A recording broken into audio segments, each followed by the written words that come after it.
அட்டகாசமான சுவையில் hotel sambar recipe தாங்க பார்க்க போகிறோம். இட்லி தோசைக்கு வேறு லெவலில் இருக்கும். தொட்டெல்லாம் சாப்பிட மாட்டாங்க, அள்ளி சாப்பிடுவாங்க. எப்படி செய்யுதுன்னு பார்க்கலாமா?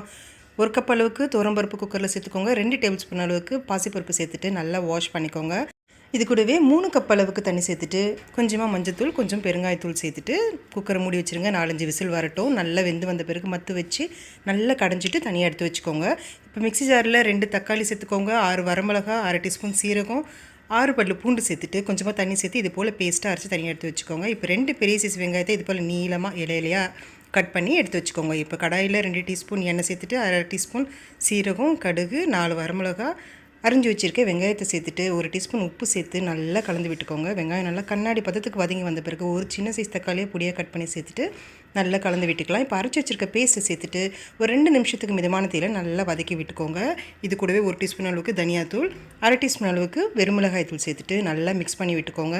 அடுத்ததாக 1/4 கப் அளவுக்கு புளி தண்ணி சேர்த்துக்கோங்க. நல்லா கெட்டியான புளி தண்ணியாக சேர்த்துட்டு நல்லா மிக்ஸ் பண்ணி விட்டுக்கோங்க. 3 கப் அளவுக்கு தண்ணி சேர்த்துட்டு நல்லா கலந்து விட்டுட்டு ஒரு 5 நிமிஷத்துக்கு மிதமான தீயில நல்லா கொதி வந்த பிறகு கடைஞ்சி வச்சுருக்க பருப்பு சேர்த்துட்டு நல்லா கலந்து விடுங்க.